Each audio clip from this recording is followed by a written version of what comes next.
Hello and welcome to Maths Week England. My name is Bobby Seagull, or Mr. Seagull, the maths teacher. I'm also an author of The Life-Changing Magic of Numbers, a book all about how maths and numbers change my life, and the Monkman and Seagull quiz book. I'm also a presenter for the BBC show Monkman and Seagull Genius Guide, Road Trips, and a host of the Channel 4 quiz, The Answer Trap. But today, I'm going to be reading you an extract from my book, The Life-Changing Magic of Numbers. So there's the paperback and the hardback. I prefer the hardback because it's got a smiley version of a maths teacher, me. See that? See the resemblance? Yeah, I think it's me. So this book is all about how maths changed my life. And literally I go through all parts of my life. I talk about sport, music, art, cooking, money management, betting, games, game shows, dating, even time management. And in each of those, I try to show actually maths and numbers helped along the way. So we're going to start from the very beginning and read you a little bit of chapter 1. So chapter 1, it's easy as 1, 2, 3. Counting, ordering numbers and basic data handling tools. So are you sitting comfortably? Let me make sure I'm sitting comfortably as well. And let's have a go. It was the winter of 1993. Meatloaf's I'd Do Anything for Love was number 1 in the charts. And I was a small boy of 9, standing in the playground in an oversized hooded winter jacket, clutching my most prized possession, the Merlin 1993-94 Premier League Football Collection sticker book. Growing up as a child in 1990s East London, the language of the playground was football, and the currency to participate was football stickers. Got, need. This is a phrase that frequently passed my lips as I attempted to barter stickers with other children. I calmly stated the stickers that I had already got in my collection, but excitedly blurted out need for the stickers that were still required. After the school rang out for the weekend, my regular Friday afternoon rush was to the local corner shop. Bell, ring, ring, ring. I would spend my few pounds of pocket money on several packets of overpriced adhesive labels. My friends not only traded stickers, but we used to hypothesize about which players would make the ideal transfer.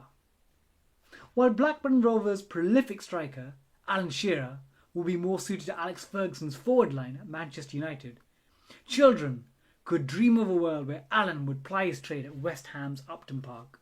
The sticker world was clearly not the real world. And this is where numbers first played a role in my social identity.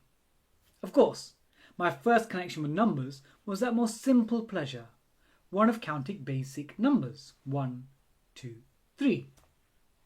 However, it was in this new setting that I found numbers coming into their own. Most footballing conversations with my peers were based on assertions without evidence, such as saying that Arsenal's Ian Wright was a more effective striker than Southampton's Matthew Letizia. But the confidence to use numbers helped me to carve my own identity.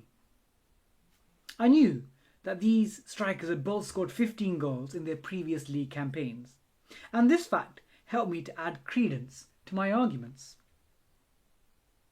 After swapping new stickers, I recall rushing home with my sticker book and furiously tapping in the information on all my new stickers into my master spreadsheet in Microsoft Excel. For example, I entered for Manchester United striker Eric Cantona his personal details: height 1.86 metres, weight 81 kilograms, and his performance statistics: 33 appearances, 2 substitutes, 15 goals, of which 10 were with right foot, 1 with left foot and 4 with the head.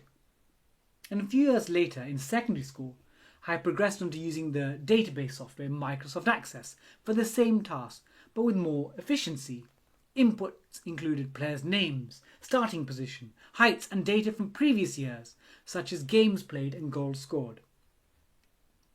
Armed with this, I was able to make a more accurate assessment about players.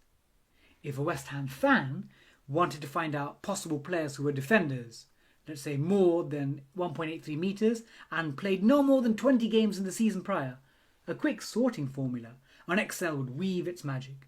And bam! I'd be able to come up with a list of a few players who could fit the bill. I found the relatively painless skill to rank players by different criteria in my spreadsheet, height, goals scored or games played, allowed me to turn a complex world into something I could begin to fathom. This balanced my subjective opinions of players based on their trickery and confidence on the ball with objective comparisons of players. Apparently meaningless numbers, such as the heights of various players, could be brought to life with basic data techniques such as mean, median, and modes that let me compare them against each other. Suddenly, I could impress my friends with answers to questions like, which is the average tallest squad in the league? Or, which team has the highest number of goals being contributed from midfield? All straightforward to interrogate with a few clicks of Excel. Perhaps I missed a trick in not turning this objective analysis of football into business. Now companies like Opta Sports have done so with shrewd commercial success. What numbers gave me was a sense of knowing in a world of conjecture. Like Linus's security blanket in the Snoopy cartoons, numbers gave me a bedrock upon which to form myself. In fact, if I'm really honest, my sense of the certainty of data can be traced back to a couple of years earlier than the Premier League sticker book. It stemmed from a Christmas gift in 1991 and a book that perhaps changed my life and rooted my love of numbers, data and information. The Top 10 of Everything, 1992, by Russell Ash. From the moment I delicately unwrapped the paper from this gift, I was devouring ordered lists. Lists about the top 10 tallest buildings in the world, the top 10 grossing films in the box office, the top 10 longest migration paths of any species, and more. You name a topic, astronomy, art, food and music, drink, and I could start reciting off lists at breakneck speed, perhaps without quite understanding what lay behind the numbers. The 1992 Barcelona Olympic Summer Games was the first time I saw a visually captivating way numbers could express the physical peak of young athletes. Team GB captain Linford Christie storming through to win the 100 metres in 9.96 seconds. Carl Lewis edging out Mike Powell by 3 centimetres in an epic men's long jump final. Lavina Milosevic mesmerising floor routine in the gymnastics to secure her a perfect 10.0 score. As a little boy, I was sprawled on the living room floor, scoffing my face with digestive biscuits and fixated by the sports. I was slowly coming to understand that numbers were a way of working out sizes and sequences and establishing who were the winners and losers. Numbers were abundant in my eyes, ranking and ordering competitors and nations, trying to objectively quantify things that seemed a million miles from my maths lessons in school. Early on, I'd learned to adore numbers, not just in the classroom, but also in the real world. But what's the big deal with numbers, you might ask? Where have they come from? And what's the point in ordering them and processing them into neat little sets of information? Well, that's about a third of the way through the first chapter, but you can see how maths and numbers and data really got me into football, and because of that, actually I saw numbers were a really powerful thing. So there's more on that in my book, and again I talk about maths of music, maths of magic, maths of game shows, maths of how many friends to have, maths of time management, maths of dating, maths of family, so many different areas of maths. So you can read more about it there. And if you like engaging in social media, I'm at Bobby_Seagull. I'm on Twitter, Facebook, Instagram and TikTok, and also at Bobby Seagull TV on YouTube.